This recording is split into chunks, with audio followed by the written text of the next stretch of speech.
Em entrevista à TV Senado, o senador Eduardo Girão comentou as declarações de Lula sobre Israel, apontando: a gente tem que entender o que está por trás disso tudo. A gente está vendo um pano de fundo, um presidente que dá sinais de que está senil, fazendo declarações com vingança, com revanchismo, que não caracteriza o espírito do povo brasileiro. O senador lembrou que a diplomacia brasileira sempre se destacou pela neutralidade e pelo trabalho pela paz, mencionando grandes figuras como Rui Barbosa e Oswaldo Aranha, e disse: e o Lula está jogando tudo na lata do lixo por ideologia com seu grupinho de militantes. E incomoda muito o silêncio da casa de que eu faço parte, o Senado Federal, presidente Rodrigo Pacheco, Arthur Lira, nada. O presidente do Supremo, Barroso, nada. Girão enfatizou que mesmo após a intensa repercussão negativa dos ataques a Israel, Lula ainda agravou a situação ao chamar o embaixador de volta. Ele disse: mostra que não quer dar o braço a torcer, não faz uma reflexão sobre isso.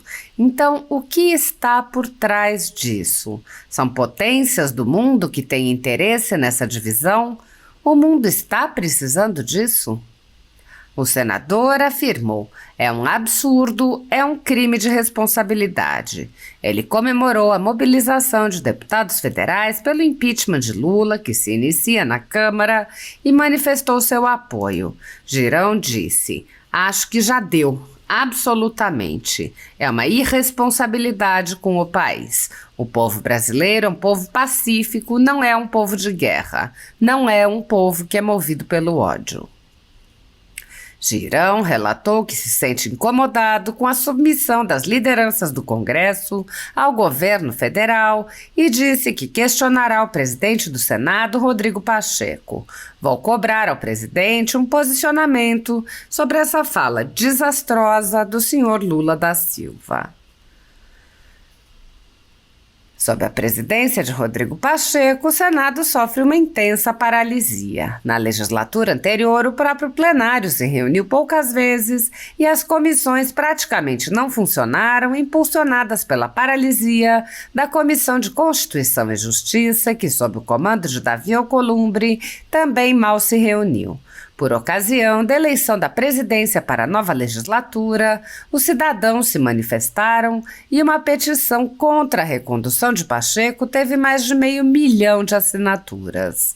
Sob a condução de Pacheco, não houve qualquer reação contra a invasão das atribuições do Legislativo pelo Supremo Tribunal Federal, que passou a legislar ou suspender leis que tinham sido elaboradas e aprovadas por aquele poder. O presidente da Casa, que é também o presidente do Congresso, não agiu para proteger as prerrogativas dos parlamentares, que vêm sendo violadas em inquéritos secretos conduzidos nas cortes superiores. Pacheco também é alvo de críticas porque o Senado vem se omitindo em cumprir seu papel constitucional de promover o controle dos atos de ministros das cortes superiores. De forma monocrática, o presidente do Senado impede a análise de todo e qualquer pedido de impeachment ou de projetos de lei e PECs que possam vir a efetivamente limitar os superpoderes autoconcedidos a ministros do Supremo Tribunal Federal e do Tribunal Superior Eleitoral. Sem controle externo, alguns ministros do Supremo agem ao arrepio da Constituição. Em inquéritos secretos, o ministro Alexandre de Moraes, por exemplo, promove uma aberta perseguição a adversários políticos. Em um desses inquéritos, a Folha Política teve sua sede invadida e todos os seus equipamentos apreendidos a mando do ministro Alexandre de Moraes. O inquérito foi arquivado por falta de indícios de crimes, mas os dados sigilosos foram compartilhados com outros inquéritos abertos de ofício e com a CPI da pandemia, que compartilha dados sigilosos com a velha imprensa. No chamado inquérito do fim do mundo e nos inquéritos dele decorrentes já houve prisões políticas sem que houvesse sequer indiciamento das pessoas presas, imposição de uso uso de tornozeleira eletrônica e prisão domiciliar em endereço diferente de onde as pessoas moravam. Quebra de sigilo de parlamentares, inclusive de senadores. Quebra de sigilos de pessoas e empresas, inclusive de veículos de imprensa. Quebra de sigilos do ajudante de ordens do presidente da República. Censura de veículos de imprensa, de cidadãos e de parlamentares. Bloqueio de redes sociais, de jornalistas, veículos de imprensa, cidadãos e parlamentares. Buscas e apreensões em empresas, residências de familiares e gabinetes de parlamentares. Proibição de contato entre pessoas que muitas vezes nem se conhecem. Proibição a parlamentares de concederem entrevistas e de participarem de eventos públicos. Intervenções no comando de partido político. Prisões em massa sob alegações descabidas. Multas estratosféricas que representam evidente confisco de propriedade, entre outras. A tudo isso e a muito mais, o Senado Federal assistiu passivamente. Nem mesmo a morte no cárcere de Clériston Pereira da Cunha, preso político do ministro Alexandre de Moraes, foi capaz de sensibilizar os senadores e tirá-los de sua letargia. Sem justificativa jurídica, o ministro Luiz Felipe Salomão, ex-corregedor do Tribunal Superior Eleitoral, confiscou toda a renda da Folha Política e de outros sites e canais conservadores para impedir suas atividades. A decisão teve o aplauso e o respaldo dos ministros Luiz Roberto Barroso, Alexandre de Moraes e Edson Fachin. Há mais de 31 meses, toda a nossa receita é retida sem justificativa jurídica. Se você apoia o trabalho da Folha Política e pode ajudar a impedir o fechamento do jornal, doe qualquer valor à empresa Raposo Fernandes através do Pix, utilizando o QR Code que está visível na tela ou o código ajude@folhapolitica.org. Caso não utilize Pix, há a opção de transferência bancária para a conta da empresa Raposo Fernandes, disponível na descrição deste vídeo e no comentário fixado no topo. Há mais de 10 anos, a Folha Política vem mostrando os fatos da política brasileira e dando voz a pessoas que o cartel midiático quer calar. Pix ajude@folhapolitica.org. Assim está. Senador, o nosso presidente da Comissão de Relações Exteriores, o senhor senador Renan Calheiros, está convocando, está convidando o ministro das Relações Exteriores, Vieira, para vir aqui para tratar desse assunto sobre essa questão Israel-Brasil, sobre as declarações do nosso presidente. Queria que o senhor comentasse isso. Olha, a gente tem que entender o que é que está por trás disso tudo. A gente está vendo um pano de fundo, um presidente que dá sinais de que está senil, fazendo declarações com vingança, com revanchismo, que não caracteriza o espírito do povo brasileiro e a história da diplomacia brasileira, que sempre foi de neutralidade ou de trabalho pela paz. Você tem aqui mesmo, quem dá o nome é o plenário do Senado Federal, Rui Barbosa, um grande diplomata. Você teve Oswaldo Aranha. A história do Brasil foi construída de forma brilhante. E o Lula está jogando tudo na lata do lixo, por ideologia, com seu grupinho de militantes. E me incomoda muito o silêncio da casa que eu faço parte, que é o Senado Federal, o presidente Rodrigo Pacheco, o Arthur Lira, nada, o presidente do Supremo, Barroso, nada de se pronunciar sobre uma aberração que aconteceu, que mostra um desconhecimento completo da história, porque é uma ferida, você vai na alma,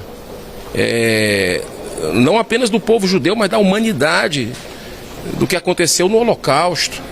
É claro que a gente tem que ter compaixão e tem que buscar a paz, tem que compreender a causa dos palestinos e buscar uma solução. Tem crianças também sofrendo, mulheres, pessoas, seres humanos. Mas você não pode fazer ataques como foi feito dessa forma. Você não vai conseguir encontrar um caminho de equilíbrio. Muito pelo contrário, agravou a situação, ainda chama o embaixador do Brasil, quer dizer, mostra que não quer dar o braço a torcer, não faz uma reflexão sobre isso. Então o que está por trás disso? São potências do mundo que têm interesse nessa divisão? O mundo está precisando disso? Mais divisão, já não basta a guerra que a gente está tendo da Ucrânia, na Rússia. E agora o Brasil, justamente o Brasil, protagonizar isso. Então é um absurdo, né? Isso é um crime de responsabilidade, né? Vários deputados federais se mobilizando, começa lá, questão de impeachment, sou favorável, o Partido Novo tem uma posição política institucional pelo impeachment, acho que já deu. Absolutamente é uma irresponsabilidade com o país. O povo brasileiro é um povo pacífico, não é um povo de guerra, não é um povo que é movido pelo ódio. E a gente está vendo isso. E o que muito me deixa assim incomodado, como um dos membros desse Congresso Nacional, é baixando a cabeça para o governo federal. Aqui não é puxadinho. O Congresso Nacional, o Senado Federal não é puxadinho de governo federal e de quem quer que seja. Nós estamos nos 200 anos da Casa Revisora da República e eu espero, hoje vou cobrar ao presidente um posicionamento sobre essa declaração desastrosa do Lula da Silva.